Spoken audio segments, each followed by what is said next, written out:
People don't wear chains anymore. They wear expectations. Every, "Are you still mad at me?"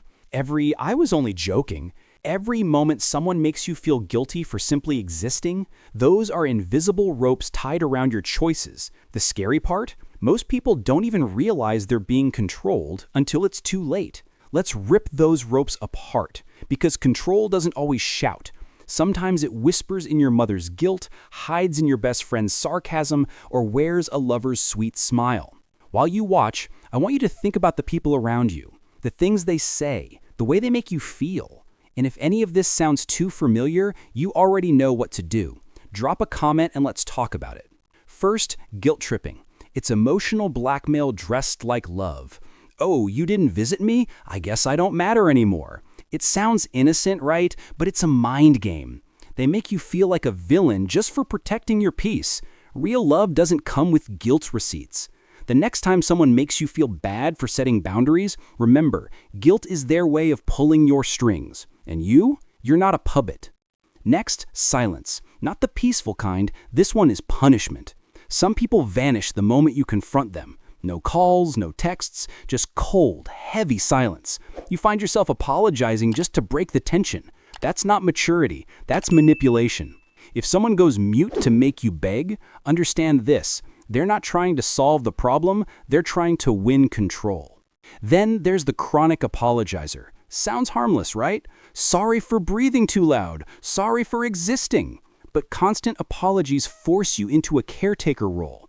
You start comforting them, reassuring them, cleaning up emotions that aren't yours to fix. That's not humility. It's a clever trap. And before long, you're emotionally exhausted while they stay comfortably in control. Now let's talk about those backhanded compliments. "You actually look good today. You're smart for someone who didn't go to college." Each one is a sugar-coated bullet. It looks like praise, but hits like poison. The goal is to make you crave their approval. The moment you start doubting your worth, they've won. So next time someone compliments you with a twist, smile politely and recognize it for what it is: manipulation disguised as flattery. Then comes gaslighting, the masterclass in psychological warfare. "That never happened. You're overreacting. You're crazy." They twist reality until you doubt your own memory. In the 1940s, a man named Charles Boyer did exactly this to his wife Ingrid Bergman in the movie Gaslight. He dimmed the lights and convinced her she was imagining it, just to control her sanity. That's where the term came from. Gaslighting isn't just lying, it's mental colonization. It replaces your truth with theirs. Ever tried speaking and someone keeps cutting you off mid-sentence? It's not just rude, it's dominance. When they constantly interrupt, they're saying, "My words matter more than yours." Slowly, you shrink. You start choosing silence over confrontation. But here's the secret. People who truly respect you will wait to listen, not rush to talk. Now the martyr act. "Don't worry, I'll do everything myself." Sounds selfless, right? No, it's manipulation wrapped in pity. By pretending to suffer alone, they guilt you into doing more for them. A true giver gives quietly. A toxic one turns every act into a performance. Remember, you're not responsible for saving someone who uses suffering as a leash. Love bombing, the sweetest poison. When someone showers you with attention too fast, it feels magical. Compliments, gifts, texts, affection. It's intoxicating, but it's not love. It's strategy. Once they know you're hooked, they pull it all away, leaving you desperate to earn back the high. It's how emotional addicts are made. Healthy love builds slowly. Fake love explodes, then burns out. Let's talk about criticism disguised as, "I'm just being honest," they say, after tearing you apart. Constructive advice helps you grow. Toxic advice makes you feel smaller. People like this feed off your self-doubt because as long as you question your worth, they stay in control. If every conversation leaves you feeling broken instead of better, you're not with a mentor, you're with a manipulator. Some people weaponize humor. "Relax, it was just a joke." No, it wasn't. It was a hit, followed by a smile. They'll insult you, expose your secrets, or humiliate you in front of others, then hide behind laughter.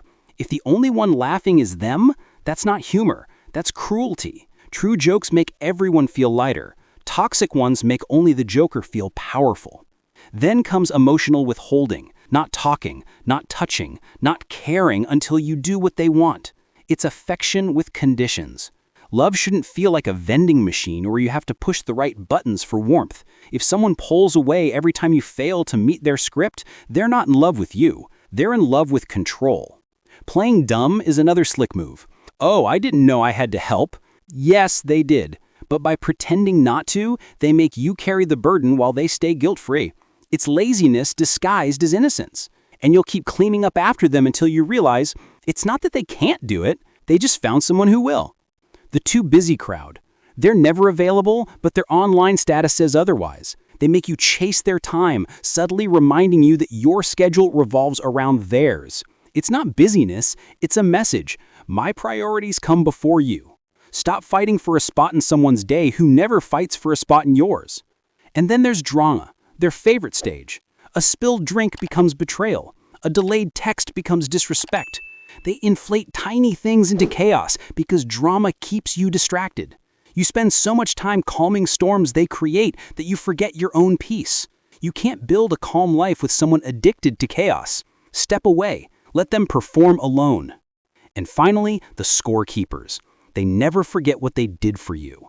Every favor becomes a weapon. Remember that time I helped you move? You owe me. Real kindness has no receipt. When people use past good deeds to control your present choices, they're not generous, they're accountants of manipulation. Here's the truth most people don't want to hear. Toxic behaviors aren't always intentional. Sometimes they're inherited, learned from parents, friends, or a world that taught survival instead of self-awareness. But whether or not they mean harm, the damage is the same. You end up drained, confused, and doubting yourself. So how do you break free? Awareness. Once you see it, you can't unsee it. Set boundaries like a fortress. Protect your time, your peace, your voice. And when someone keeps crossing those lines, stop explaining. Walk away, because the minute you stop reacting, their power dies. If this hits home, say it in the comments. What kind of manipulation have you spotted in your own life? You never know who you might help by sharing. And if you're tired of being emotionally hijacked, maybe it's time to take back the wheel. People only control you as much as you let them. The day you stop playing their game is the day you win. So, before you scroll away, hit that like button, not for me, but for every person who's done letting guilt, silence, or false love dictate their peace. Subscribe, share, and keep your mind free. Because your peace isn't negotiable, it's sacred.